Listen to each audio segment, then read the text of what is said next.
الأصدقاء السلام عليكم. Bonjour ou bonsoir les amis. J'espère que vous allez bien partout où vous vous trouvez. En tout cas, c'est ce que je vous souhaite. Et pour le meilleur de toutes les circonstances, de toutes les situations bien sûr. Bienvenue sur votre chaîne Bled Maghrebia qui attend comme toujours vos encouragements.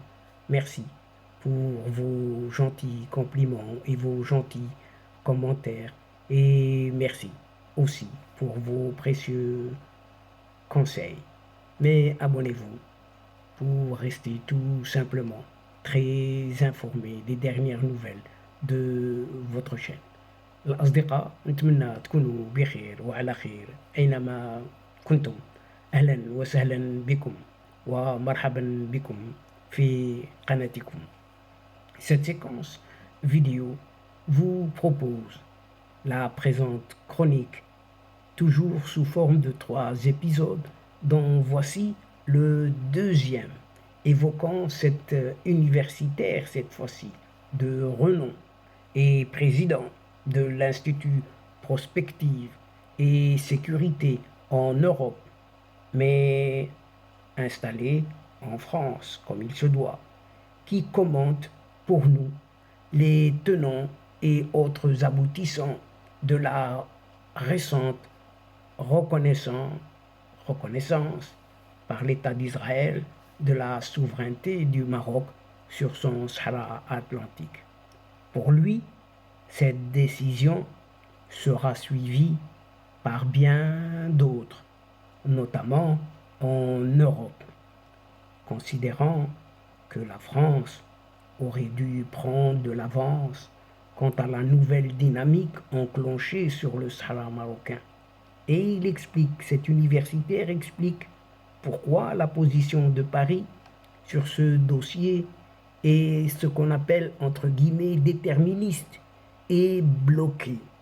Et donc, il vous est proposé ici son entretien à bâton rompu. Répondons à des questions. Tout d'abord, faisons connaissance avec Emmanuel Dupuis. Il est président de ce qu'on appelle l'IPSE, l'IPSE, Institut Prospective et Sécurité en Europe. Il est aussi professeur associé à l'Université Paris-Sud en géopolitique, questions de sécurité et défense. Il est aussi ancien conseiller ministériel au sein de ce qu'on appelle du SEDAC, SEDAC, Secrétariat d'État à la défense et aux anciens combattants.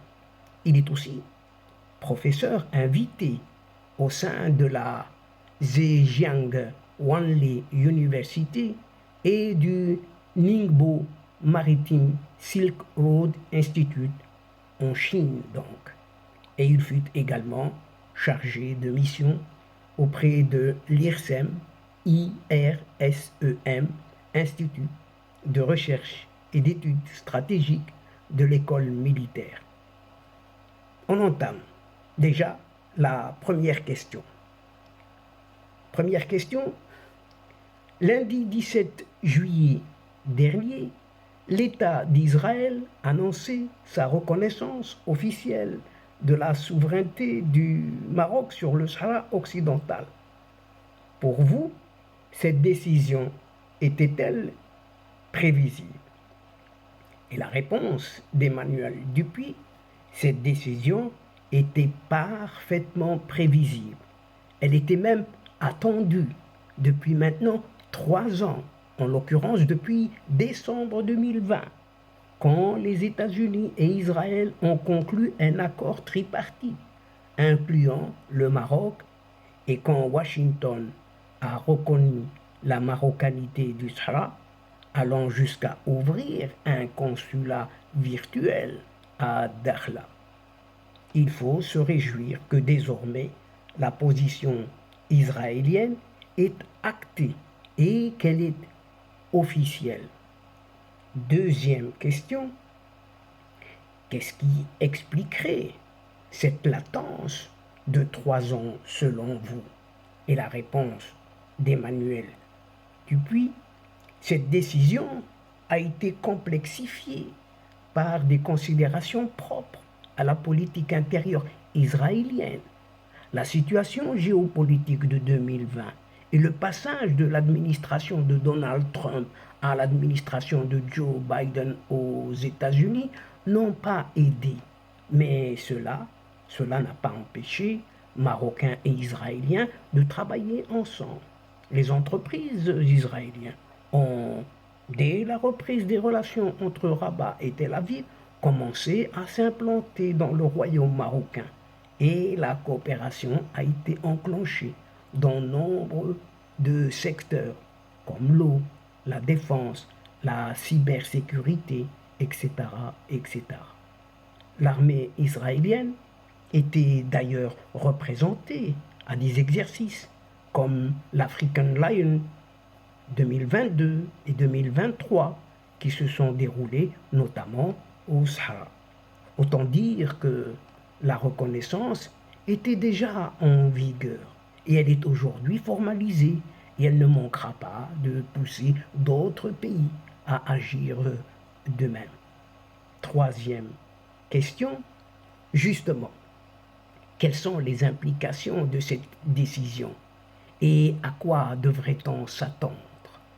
Et la position pour la question donc, pour répondre, la position israélienne va servir d'accélérateur pour que d'autres pays reconnaissent la marocanité du Sahara.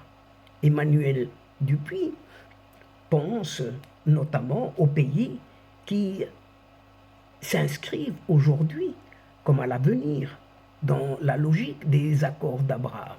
Et l'État d'Israël conforte également l'idée que les États-Unis ne vont plus revenir en arrière s'agissant de leur reconnaissance.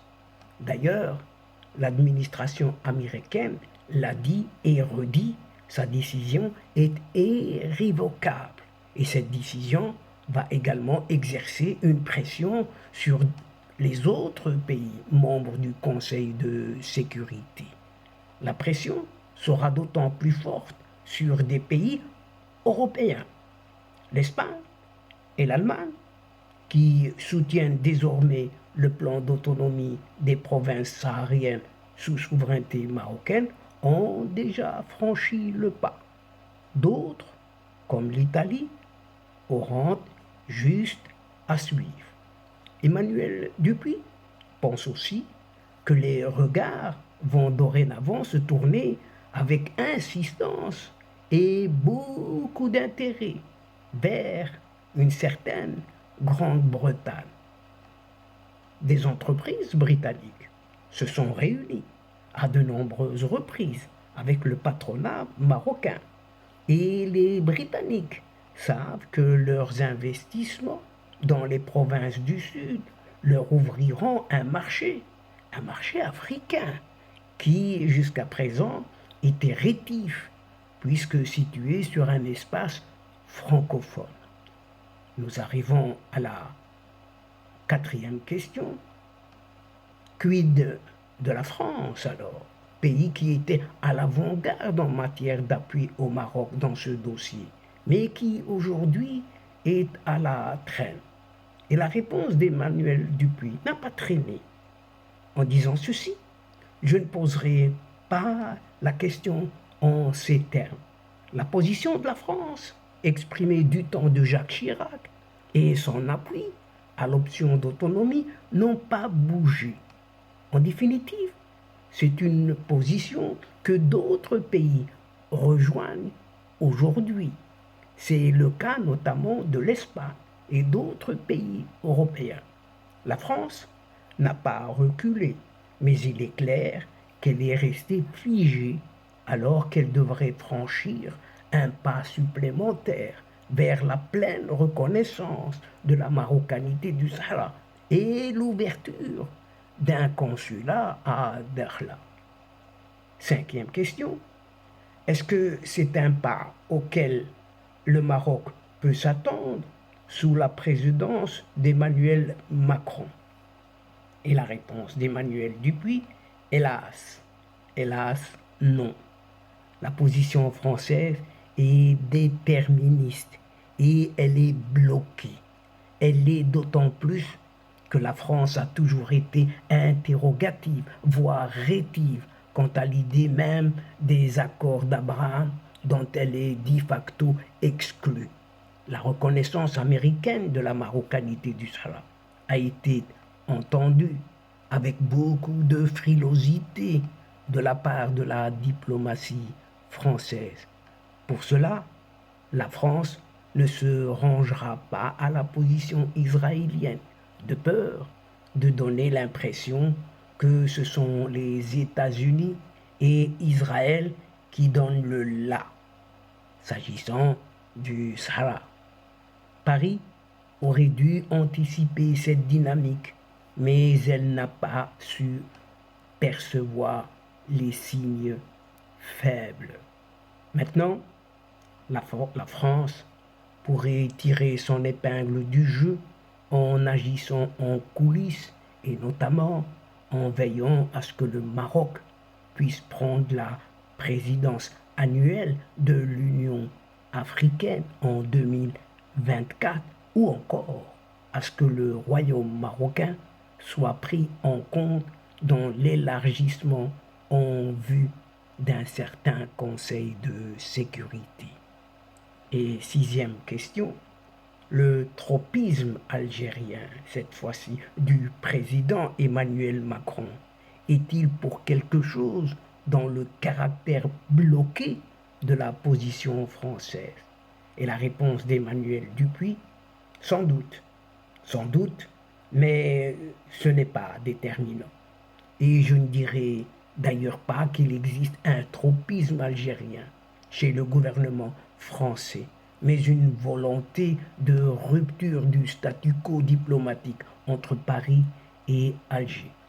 Ce tropisme algérien était au demeurant bien plus marqué sous François Hollande. Je crains qu'Emmanuel Macron ait pris en grippe la relation avec le Maroc à titre personnel. Et c'est une personnification du dossier qui rend très compliqué toute idée de revenir en arrière, d'avouer ses fautes ou de chercher mutuellement un terrain de compromis. Le tropisme algérien du président Emmanuel Macron est un choix conjoncturel.